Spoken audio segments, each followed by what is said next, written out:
Hey everyone, if you're thinking about retirement planning, you're probably also thinking about taxes because those two things are certainly interconnected. And in today's video, I'm going to show you what I think is a frontline test that everyone ought to run before they get too far into retirement to make sure they're not coming up on a tax bomb that's going to hit them and blow up things that they did not expect. Now, I don't want to waste any time. I'm going to get right into this because I think this is important. But I do want to point out this is from a real planning case for a couple that we worked with, and they had no idea that this was coming. So check this out. So right now you just see the red line. So this was the desired income that they had, and this was their net income. So this is the amount that they wanted deposited into their bank account every month for them to be able to pay all of their expenses and live the kind of lifestyle that they wanted to live. Now you can see that there was a dip as we go down that road, getting there to 2041 or so.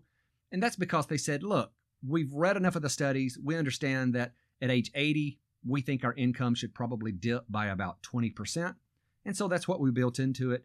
And then they wanted to take their life expectancy out until 95. So you can see another little dip happen down there at 90. Now, this did not have any of the long-term care calculations built in, or you would see an increase there at the end.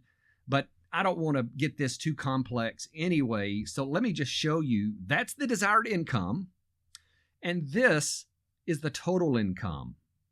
Now, you can see that the total income far surpasses their income need once they hit 2037. Now, what happened in 2037? Well, let's break this income down a little bit to find out. So first, let's look at the Social Security income. You can see how that's increasing gradually, but it's not quite enough to meet that retirement income need. And so in those first couple of years, and then as a supplement in the following years, we had the taxable account distributions that came in to finish filling out that need. And then in 2037, that happened. That's a required minimum distribution. And for anyone born in 1960 or later, that's going to be age 75. And for those people born between 1951 and 1959, it is 73. So when that age hits, if you have a larger balance in your IRA than you need, the IRS is going to force you to take income that's going to add to your taxable income for the year, and you may not need that income. So there are some mitigation strategies that you can take to offset some of that. It may be Roth conversions. It may be changing up the withdrawal sequence of how you get to your money before that. There's a number of things that you can do to start to decrease that big inefficiency that's going to happen there. But the important thing here is that you do something. So first, you have to identify, is this going to be a problem for me? Now, there's a few ways that you can do this. New retirement, which you guys have heard me talk about new retirement many times on this channel. That is the best consumer-facing retirement planning software on the market, in my opinion. And you can go into your new retirement account and figure this out. And by the way, if you don't have a subscription to new retirement, you can use my link to sign up for a free trial. If you use that link, I'm actually going to send you a copy of my book. It's a digital copy. This is the book that we just updated earlier this year. And when we published it to Amazon, it immediately became a bestseller and stayed there for a good long while. But it's for sale right now on Amazon for $14.99. But if you use my link, I'll send it to you. Let me show you in new retirement where you would go to look at this information. And there's a couple of places where you could find this. So once you log in, you'll be in the overview page, and you don't even have to completely finish out your plan to be able to see this kind of information that I'm talking about to make sure you're not going to have that excess income. As you can see here, this plan completion is 53%, and I have everything in here that I need to see those results. But I will show you real quick what I've used to build this scenario out. First, under the My Plan section, you can go to Accounts and Assets, and for this couple, they've got a $2.3 million IRA. Each one have $25,000 in their Roth, and they have $250,000 in their joint brokerage account.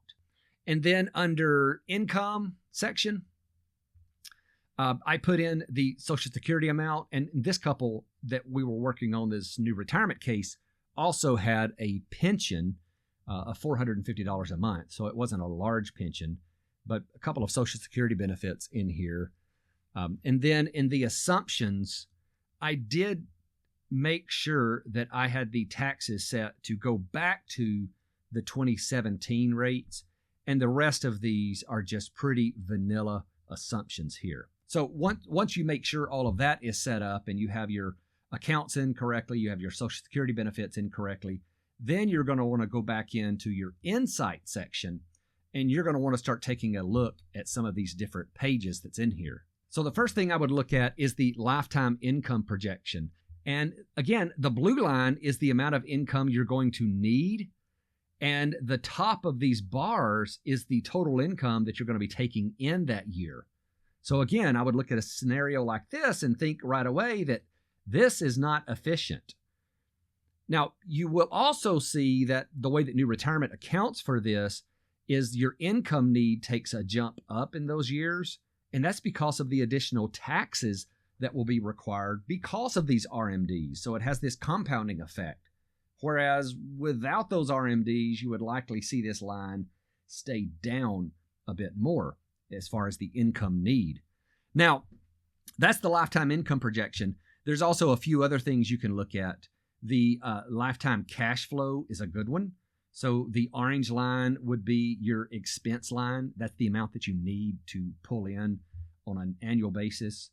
And then the blue line is the income line, and that's the amount of income that you're going to have. So it kind of tells you the same thing, but here's what's good about this is that you actually have a table down below this that's going to show you, okay, here's, by age, here's the income that you're going to have, here's your expenses, and here's the surplus. Now that surplus is what you would have to pull out of your accounts.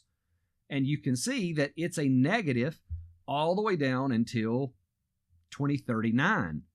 And at that point, all of a sudden, your income skyrockets way over the amount of expenses that you have.